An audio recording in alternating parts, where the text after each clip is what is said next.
Welcome to another vlog. Very good morning. दिन की शुरुआत करते हैं। चैनल पे नए हो तो सब्सक्राइब कर देना, और अगर पुराने सब्सक्राइबर हो तो वीडियो को एंड तक ज़रूर देखना। तो आज वापस ऑफिस डे है, और अभी मैं ये फेंक रहा हूँ टेस्ट ऑफ इंडिया, जो कल हमने डिनर में किया था। तो यार कुछ भी नहीं समझ में आता ना डिनर में क्या करना है, तो हमेशा टेस्ट ऑफ इंडिया ही याद आता है। तो इसका जो पनीर वाली जो सब्ज़ी है मुझे बहुत अच्छी लगती है। लंदन में रेस्टोरेंट्स इवन दो हज़ारों होंगे बट अभी हम केवल 4 रेस्टोरेंट से ऑर्डर करते हैं। एक हो गया सरवाना भवन, दूसरा हो गया टेस्ट ऑफ इंडिया, तीसरा हो गया फ्यूज़न मस्ती, और चौथा हो गया फासूस इंडिया।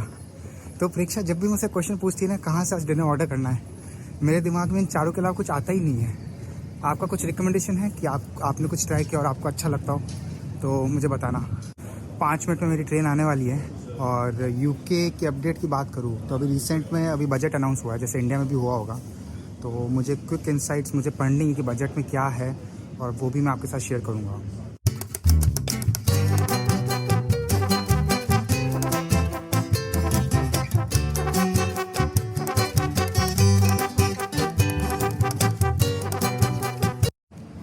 सो ट्रेन में मुझे जैसे ही टाइम मिला ना, मैंने क्विक इंसाइट्स पढ़ लिए बजट के रिगार्डिंग, क्विक पॉइंट्स जो एक मासेस को अफेक्ट कर सकता है। तो मैंने आज का अखबार भी ले लिया है, तो इसमें वो बजट के बारे में डिस्कशन कर रहे हैं कि क्या रिफॉर्म्स है। तो रिफॉर्म्स तो उन्होंने बहुत सारे इंट्रोड्यूस किए हैं, बट जो मुझे की हाईलाइट्स लगे ना, 5 की हाईलाइट्स आपके साथ मैं शेयर करूँगा।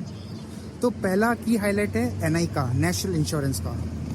सो आप ऐसा समझ लो, नेशनल इंश्योरेंस ऐसा है हमारे सैलरी में से पर मंथ डिडक्ट होता है। तो जैसे इंडिया में टीडीएस होता है ना, बट टीडीएस को क्या रिफंड मिल जाता है एट द ईयर एंड, हमको यहाँ पे रिफंड नहीं मिलता है उसका। ये एनआई हमारी सैलरी से इसलिए डिडक्ट होता है ताकि गवर्नमेंट जब हम रिटायर हो यूके में, मतलब 60 साल के बाद, तो उस टाइम हमको स्टेट पेंशन दे सके उस फंड से। या कभी हम जॉब मतलब अनएम्प्लॉयड हो तो उसको बोलते हैं जॉब सीकर अनएम्प्लॉयड अलाउंस, तो उस टाइम वो हमको सपोर्ट कर सके। तो ऐसे मल्टीपल बेनिफिट्स होते हैं जिसके लिए यूके गवर्नमेंट हमारे पेरोल से एनआई काटता है। अभी वो जो रेट है 10% थी, अभी इसको इन्होंने बजट में कट करके कर दिया 8%। तो ऑलमोस्ट 2% का बेनिफिट दिया हमको एनआई से। टैक्स में रिडक्शन किसको अच्छा नहीं लगता है, तो अगर रेट 10% से 8% हो रही है तो मेरे को तो बहुत सही लग रहा है। हमारे पेरोल जो ऐसे पेरोल में से पेमेंट कट के आता था ना टैक्स का, तो पहले जो अमाउंट आता था वो अब ज़्यादा इंक्रीज़ होकर आएगा। दूसरा रिफॉर्म इन्होंने किया है एनएचएस को लेके। एनएचएस यहाँ का हेल्थ सेक्टर है, आपने सुना ही होगा, बाहर जैसे यूके में है ना हेल्थ फ्री है। बट दिक्कत क्या होती है ना यहाँ पे कि बैकलॉग्स बहुत चलते हैं। अगर सपोज़ आप आज बीमार हुए, आपको अपॉइंटमेंट, अब आपको हॉस्पिटल जाना पड़ेगा, एनएचएस नेशनल हेल्थ सर्विस बोलते हैं यहाँ पे, आपको वहाँ पे जाना पड़ेगा, अपॉइंटमेंट लेना पड़ेगा। तो आज बीमार हुए ना, आपको अपॉइंटमेंट मिलेगा 10 दिन का, 15 दिन बाद का, तब तक तो आदमी ठीक हो जाएगा। इमरजेंसी केसेस में क्या होता है ना, जब लाइफ थ्रेटनिंग हो जाती सिचुएशन, तो उस केस में वो इमीडिएटली अटेंशन दे देते हैं। बट अदरवाइज़ यहाँ पे बहुत बैकलॉग चलता है।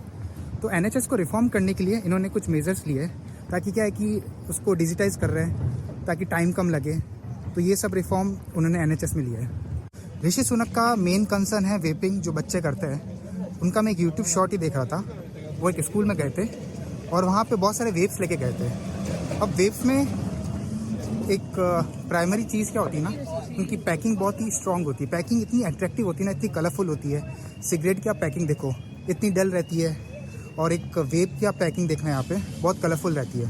तो उससे क्या चिल्ड्रन बहुत ज़्यादा जल्दी अट्रैक्ट हो जाते हैं। उस चीज़ को डिस्करेज करने के लिए ये अब वेपिंग टैक्स इंट्रोड्यूस करने वाले हैं। अभी तो नहीं किया है बट उनका अभी प्लान है। सो एक ये ऋषि सुनक का फोकस है बच्चों के रिगार्डिंग। लास्ट के 2 रिफॉर्म्स जो ये इंट्रोड्यूस कर रहे हैं, पहला तो है एल्कोहल ड्यूटी जो है अभी इन्होंने फ्रीज कर रखी है। उनका टारगेट है यार पब्स को भी एनकरेज करना, उन बिजनेस को भी हिट नहीं करना है। तो अभी एल्कोहल ड्यूटी वो इंक्रीज़ नहीं करने वाले हैं। और लास्ट था एक इन्होंने बॉन्ड इंट्रोड्यूस किया है ब्रिटिश आइसा के नाम से। ये चाहते हैं कि यार यहाँ पे जो लोग रहते हैं वो यहाँ के एसेट्स में इन्वेस्ट कर रहे हैं। अब तुम मेरा ही देख लो कि मैं यहाँ पे रहता हूँ, इवन तो मैं फ़ंड इंडिया में ट्रांसफ़र करता हूँ, क्योंकि मुझे पता ही नहीं यहाँ पे क्या इन्वेस्टमेंट अपॉर्चुनिटीज़ है ये सब। जैसा कि हर कंट्री में होता है, बजट इंट्रोड्यूस होने के बाद उसके जो फॉलोअर्स है उस चीज़ को सपोर्ट करते हैं और उसके जो अगेंस्ट में है वो उसका मजाक उड़ाते हैं। तो सेम यहाँ पे भी हुआ है। आज मैं अखबार देख रहा था ना, तो ऋषि सुनक और जेरेमी हंट जो यहाँ के फाइनेंस मिनिस्टर हैं, उनका कंपैरिजन एक 2 कॉमेडी वाले ब्रदर से किया गया है। तो मैं आपको न्यूज़ दिखाता हूँ। तो ये रहा आज का न्यूज़पेपर। ये जेरेमी हंट हो गए, ऋषि सुनक हो गए, और ये मजाक के लिए 2 ब्रदर्स, कॉमेडी ब्रदर्स थे, तो उनके साथ कंपैरिजन किया अपोजिशन पार्टी ने।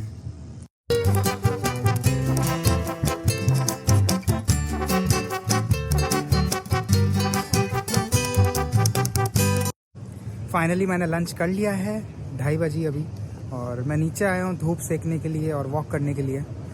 कंटिन्यूस 4-5 घंटे एक्सेल पे बैठा था तो थोड़ा दिमाग थक गया है, एग्जॉस्ट हो गया।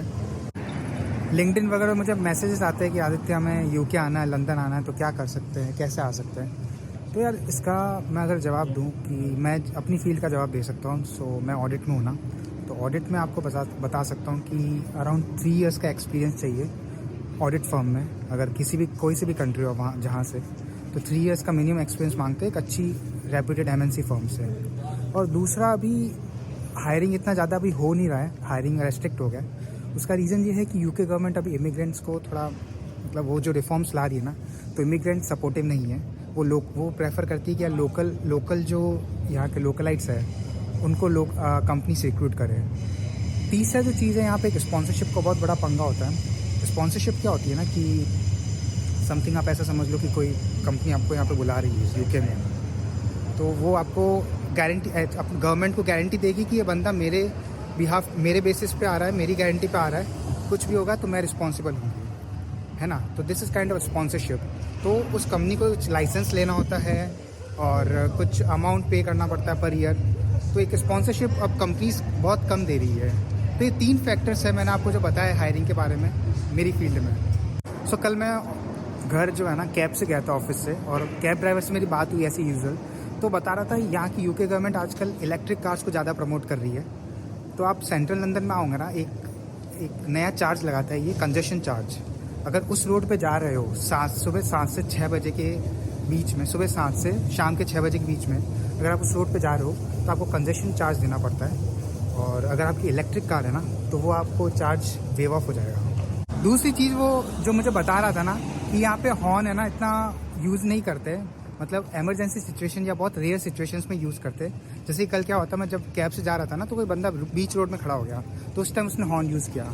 बाकी टाइम यहाँ पे पीपल प्रेफर कि यार हॉर्न यूज़ नहीं करे, एकदम साइलेंट तरीके से गाड़ी चलाए।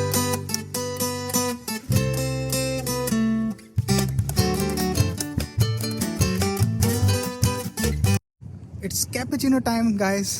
तो अभी 7 बजी है, मैं वापस नीचे आया हूँ थोड़ा रीसेट के लिए, क्योंकि अभी थोड़ा और काम करना है। और आज मैं सोच रहा हूँ वापस कैब के थ्रू ही घर जाऊँगा, क्योंकि लेट होने वाला है। ये मिनी ट्रक मैं बहुत टाइम से देखता हूँ, यहाँ पे कोई कस्टमर ही नहीं आता, बट हमेशा लगा के रखता है। सो आई डोंट नो इसका क्या लॉजिक है।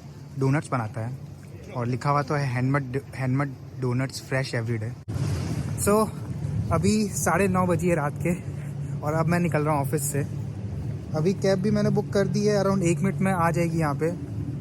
एंड फाइनली घर पहुँच के बाहर से खाना ऑर्डर करूँगा, क्योंकि यार अब घर पे बनाना मुश्किल हो जाएगा। तो चलो यार, अब नेक्स्ट व्लॉग में मिलते हैं, कुछ नया लेकर आता हूँ।